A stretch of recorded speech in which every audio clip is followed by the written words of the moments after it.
Okay, if you shall ask anything in my name, I'll do it. Now see the word in my name. And he's not talking about he's not talking about taking Jesus' name, Jesus Christ, and applying it to your lust. That won't work.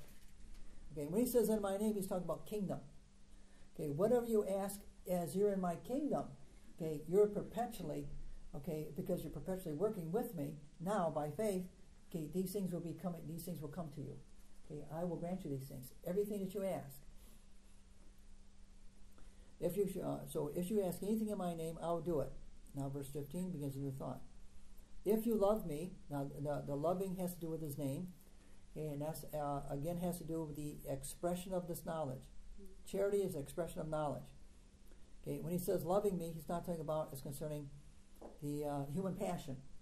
It doesn't mean it's not without it. It's just that's not what it is. If you love me, keep my commandments. Okay, now, commandment has to do with the order policy. Okay, what is his order policy? To love him. How do we love him? Okay, that is, we have to do the things which he said to us. Follow this pattern. Stay on this path. Use these tools. And stay at the altar. And I will pray the Father. Now Jesus is establishing something here. When he says pray the Father, he's not talking about something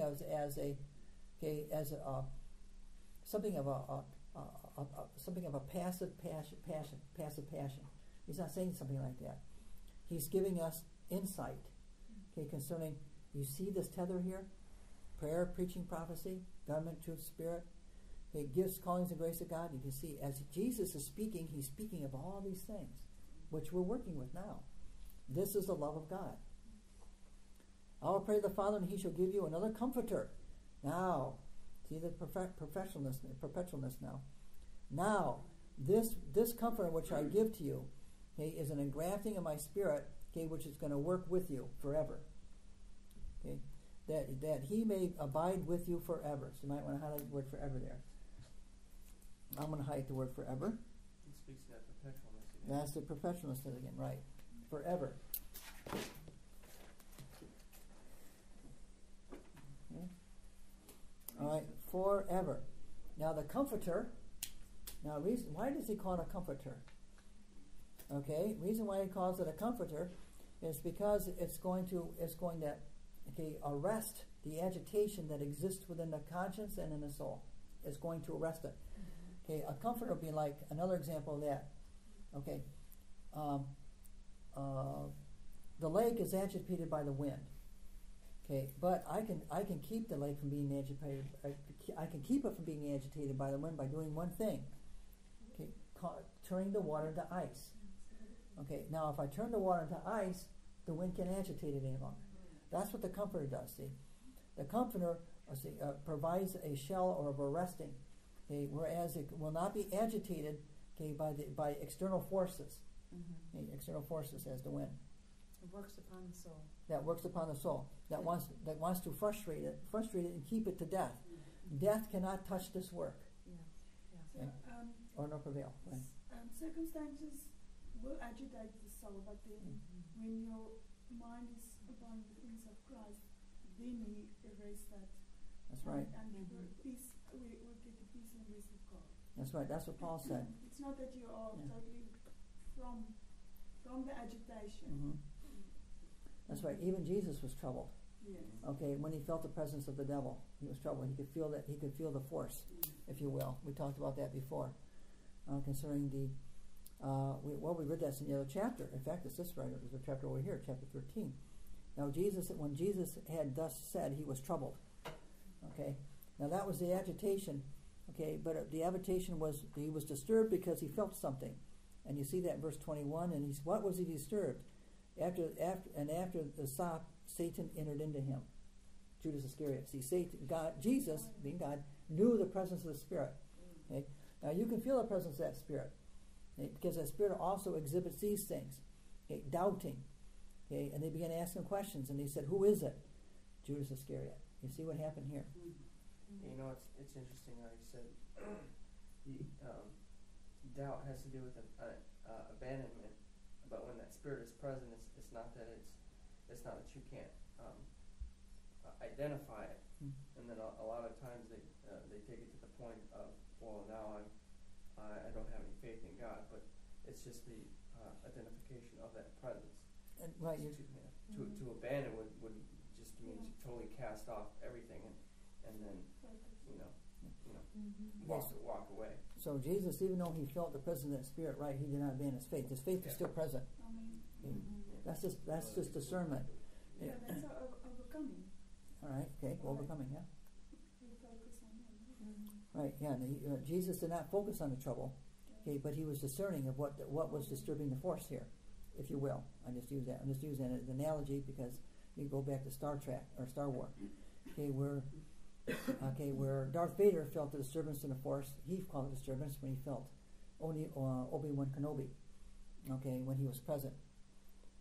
Okay, so Jesus was very much aware of Satan's presence, okay, and he could see the manifestations of presence through the disciples looked on one another doubting when he spoke. Okay, that's Satan's presence.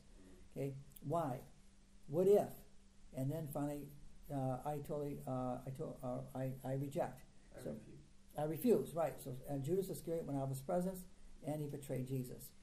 Okay, that was Satan's presence there. He was discerning that presence of the other spirit. Okay. That's why knowledge is so important for us to discern when what is present and how to overcome that. Right. Otherwise, you'd be confused because the way Satan's shadow operates is to overthrow you. It's very strong. Yes. And we can, going back to the comforter, we can see the role of the comforter then is to assist you through that transition from darkness to light. And that transition takes place daily. Yeah, that's right, to assist to transition. Okay.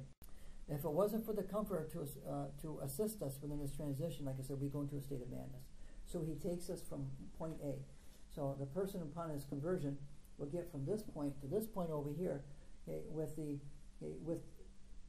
his assistance, and not with with hostility. So you get from this point to this point over here. So the comforter comes on you right here is to assist you through your journey in that, okay, from here for eternity. God's fingers on the scale. That's right, God's fingers on it, right. He will be with you forever. The Spirit is going to empower your faith. Now, he's called the Spirit of truth. So highlight the word comfort in verse 16, and then underline the word Spirit of truth in verse 17. Now, when he says the word Spirit of truth, okay, he's identifying these three things.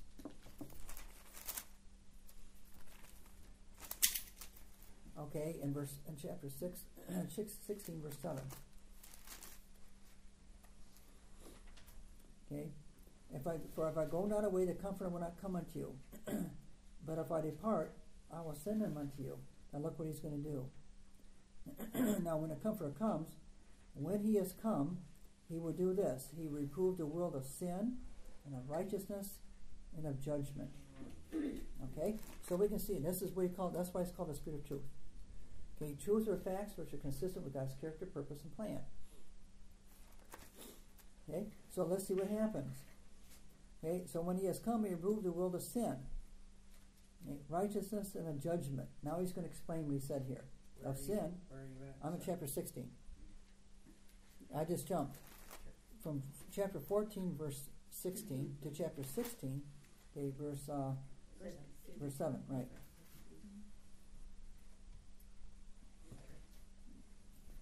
Okay, of sin because they believe not on me. That's the first thing. Okay, it's concerning the new covenant stewardship. Okay, of sin because they believe not on me. They refuse stewardship. That's the first thing he would do.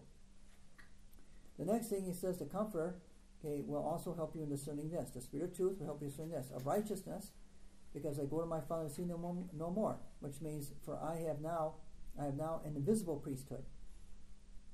Of righteousness, because I go to my Father. I have now an invisible priesthood. You now have the priesthood of Melchizedek. So the word righteousness is important. Of sin, okay, not of sin nature, okay, but rather it has to do with the making distinction of that kingdom. Okay, and what's going to make distinction of the kingdom? The stewardship, which I'm giving to you. Of sin, because they believe not in me. Of righteousness, because my Father will see me no more. And of judgment. Okay, now he comes right down to nitty-gritty right here. I'm making distinctions between these two kingdoms. of judgment, because the prince of this world is judged. Because for I have removed the powers of death, okay, I have moved the powers of his justification, okay, in the conscience. He's talking about the conscience here. Of judgment, because the prince of this world is judged. I removed the powers of that death. Okay, I removed the powers of his justification, which is false, okay, in the evil conscience. Okay, this is what I'm doing. This is what the Comforter is going to assist you to do. He's called the Spirit of Truth. And then he says it again in verse 13, in chapter 16, verse 13. Howbeit when he calls it the Spirit of Truth, is come, he will guide you into all truth. Okay, now Jesus is saying this to his apostles. He's not saying this to the general population, but he is saying this to the apostles. Okay, he will guide you into all truth. That means he's going to set things in order for you. Okay, for he shall not speak himself. That means when the Spirit of Truth is present, it's not going to be as an independent gift, okay, to where everyone can take it to their own self. He shall not speak himself. But whatsoever he shall hear now, and in my record, that shall he speak as confirmed then in dreams and visions. Okay, and he will show you things to come. Okay, as he did in the book of Revelation. He'll show him things to come. Okay.